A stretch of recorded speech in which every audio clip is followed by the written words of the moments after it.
રાષ્ટ્રીય માર્ગ સલામતી મહિના 2024ના અનુસંધાને સુરત કલેક્ટર આયુષ ઓક અને આરટીઓ સુરત તથા Surat district motor driving training school owners એસોસિએશનના સંયુક્ત ઉપક્રમે આજરોજ રાષ્ટ્રીય માર્ગ સલામતી હેતુ સુરત આરટીઓથી બાઇક, કાર, રિક્ષા અને ટ્રકની ભવ્ય રેલીનું આયોજન કરવામાં આવ્યું હતું. રેલીમાં અંદાજિત 100 મોટરસાયકલ તેમજ 100 કાર જોડાયેલ હતી. આનો ઉદ્દેશ્ય નેશનલ રોડ સેફ્ટી યર 2024ના અનુસંધાને માર્ગ સલામતીના અનુસંધાને કરવામાં આવ્યું હતું, જેથી કે જાહેર જનતામાં રોડ સેફ્ટીનો એક સંદેશો ફેલાય.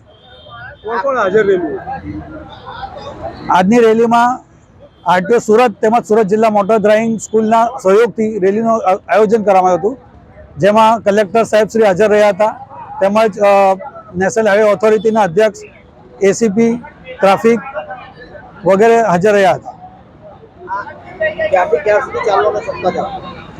આ સપ્તાહ 15મી જાન્યુઆરીથી 15મી ફેબ્રુઆરી સુધી ચાલવાનો છે.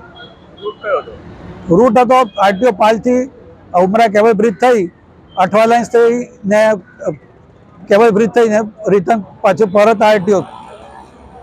ટ્રાફિક સપ્તાહની આજે ઉજવણી કરવામાં આવે છે, કેટલો પ્રતિભાવ મળી રહ્યો છે અકસ્માતોને? જનતાનો બહુ સારો પ્રતિસાદ મળી રહ્યો છે ને અકસ્માત બને એટલા ઓછામાં ઓછા થાય એની અવેરનેસ ફેલાવવા માટેનો અમારો ઉદ્દેશ્ય છે.